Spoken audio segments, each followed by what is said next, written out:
Hoje nós vamos continuar nossa proposta de meditar os mistérios, cada um dos mistérios do Rosário, com uma antífona gregoriana. E o mistério que nós vamos meditar hoje é o quarto mistério doloroso, a saber, o carregamento da cruz. Nosso Senhor, carregando a cruz para o Calvário, que não era necessário, não era em si mesmo necessário para a nossa salvação, Ele quis que assim fosse. Ele nos dá o exemplo daquilo que Ele já nos havia ensinado com palavras. Quem quiser seguir-me, negue-se a si mesmo, tome a sua cruz e siga-me. Qui vult venire post me, abneget se me ipsum, et tollat crucium suam, et sequatur me. Um bom professor ensina mais do que com palavras, ele ensina com exemplos. Um bom educador, e assim é o dever de todos aqueles que têm um cargo de responsabilidade de educação de zelar pela conduta de outros, ele deve procurar ensinar primeiramente com exemplo aquilo que ele ensina com palavras. E já que o Santo Rosário ele foi instituído como arma contra as heresias, foi esse o contexto no qual o Santo Rosário foi confiado por Nossa Senhora a São Domingos, isso me fez pensar um pouco no que esse mistério tem de contrário a alguma heresia, né? Como eu disse, Nosso Senhor carregando a cruz completa o ensinamento que Ele já nos tinha dado antes da sua paixão, de que para segui-lo até o céu, até o Pai, era necessário, quem quisesse segui-lo até o céu, que negasse-se a si mesmo, tomasse a sua cruz e o seguisse. Ou seja, a necessidade do esforço de santificação, esse esforço que é significado aqui pela cruz. Não é algo fácil, não é algo agradável aos sentidos, basta fazer o que nos agrada, não. É algo que exige esforço e até mesmo sofrimento, tribulação, dor. Esse é o sentido do mistério da cruz no cristianismo, que é a única religião que dá sentido sobrenatural aos sofrimentos, ao passo que as outras prometem ao piedoso cumpridor daquela religião que quanto mais ele cumprir os preceitos daquela religião, menos ele vai sofrer, menos dor ele vai ter, ou que ele vai ter menos causas de dor, ou que ele vai sentir menos, de fato, dor nas adversidades da vida. E o cristianismo é a única religião que dá um sentido ao sofrimento em vez de procurar suprimi-lo, em vez de prometer suprimi-lo nesta terra. Então, Nosso Senhor, nesse mistério, ele, com seu exemplo, ele nos fala muito. Ele não disse nada no caminho do Calvário. Ele não disse nada, né? Ele apenas carregou a cruz. Às vezes a gente também não precisa dizer muita coisa para significar o nosso amor ao Nosso Senhor. Simplesmente carregar a nossa cruz. E Nosso Senhor, ele nos afirma, como eu acabei de notar, tacitamente ele nos afirma a necessidade do esforço. É a graça que santifica, é a graça de Nosso Senhor Jesus Cristo, que é gratuita, é ela que salva.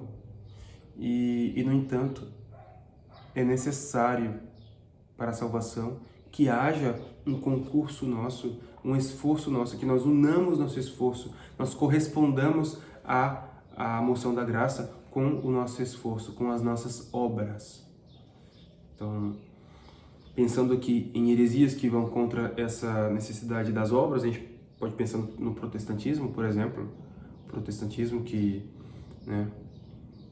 cujo um dos dogmas, das cinco solas, é o sola fide, né? A fé salva, a fé somente salva, sem necessidade das obras, né? Nosso Senhor a isso responde: quem quiser vir após mim, quem quiser vir comigo para o céu, para o Pai, negue-se a si mesmo. Abneget semetipsum. Et tollat crucem suam. E tome a sua cruz. Carregue a sua cruz. E me siga. A gente poderia pensar também não sei se é exato chamar heresia ou se é o nome exato para essa doutrina, para esse movimento, seria um erro, né? Que é o quietismo. O quietismo que preconizava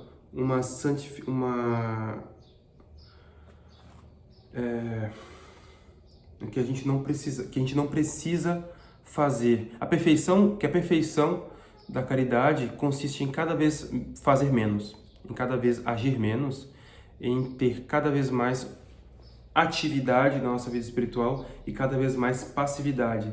Isso é uma como diz o ditado popular, o demônio é o macaco de Deus, né? Há algo de verdade que foi deturpado aqui, né? É verdade que na vida espiritual, com o avanço da vida espiritual, há uma passividade cada vez maior, em certo sentido, no sentido a vida de oração, ela é cada vez mais, tem uma parte cada vez menos ativa, exteriormente falando, né, de quem está rezando, os graus de oração, né, dos quais fala São João da Cruz, Santa Teresa d'Ávila, há algo de verdade nisso, mas o quietismo ele vai deturpar, ele vai corromper esse algo de verdade, esse princípio da vida mística, e vai, por exemplo, cair em absurdos como de não se confessar, não ir à missa, porque são atividades, né? E a perfeição da caridade é cada vez mais estar passivo diante de Deus. Eu vou ler aqui um pequeno resumo que eu fiz aqui sobre o quietismo, que é um erro que não se fala, não vejo muito falar assim entre os católicos. Eu aprendi em sala de aula, mas fora da sala de aula eu nunca tinha aula no caso de História da Igreja, né, com o nosso saudoso Padre Joaquim. Mas eu fora das aulas assim no mosteiro, no seminário, eu nunca tinha ouvido falar desse erro chamado quietismo, que é um erro que, no entanto, hoje em dia, com alguns outros movimentos dentro da igreja, assim, né, entre os católicos, é um erro que acaba voltando, né? A gente vê que é muito presente ainda algo mais ou menos semelhante ao quietismo. E então, vou ler aqui o meu resumo, que é o seguinte: o quietismo, propondo uma completa passividade da alma diante de Deus, estar quieto ou desaparecer do eu e da vontade, nega a necessidade das obras para a santificação. Segundo essa doutrina, a perfeição espiritual é alcançada através da contemplação passiva e da indiferença total em relação a tudo, incluindo as próprias ações, aos próprios desejos e até mesmo a salvação eterna. Veja como esse erro vai longe. Ser indiferente às próprias ações, aos próprios desejos e até mesmo à salvação eterna. O amor de Deus deve ser puro, desinteressado, sem considerar a recompensa. É um erro, parece ter uma grande aparência de bom, né, de bem, é um erro bastante sedutor. As obras ativas, essa ênfase na passividade implica a negação do valor da ação e do esforço humano, obras ativas, para o crescimento espiritual e para a união com Deus. As obras ativas, práticas devocionais penitenciais, são vistas como obstáculos ou menos importantes que a contemplação passiva, né? Então, tá aí o rosário vencendo, né, uma heresia. Se a gente meditar bem o quarto mistério doloroso, que aparentemente, né, à primeira vista, a gente podia pensar que não tem nada ali, mas se a gente avançar na meditação do rosário, procurar dedicar tempo para meditar nos mistérios do rosário, a gente vai ver que mesmo o simples carregar da cruz, ele passa uma mensagem. No caso aqui, a necessidade do esforço. Quem quiser seguir-me, tome a sua cruz. Quem quiser vir após mim, negue-se a si mesmo, tome a sua cruz e siga-me. E isso vai totalmente contra no mínimo 2 heresias aqui, um erro, uma heresia e um erro, que eu acho que o pietismo não se encaixa na noção de heresia, não tenho certeza. Eu acho que é mais exato dizer um erro. Enfim. Agora, tratando da antífona gregoriana, a gente pode pegar aqui, tem uma antífona, qui vult venire post me. É exatamente essa passagem do Evangelho que o Senhor disse, qui vult venire post me, que quem quiser vir após mim, abneget se me ipsum, negue-se a si mesmo, et tollat crucem suam, carregue a sua cruz, tome a sua cruz, et sequatur me, e siga-me.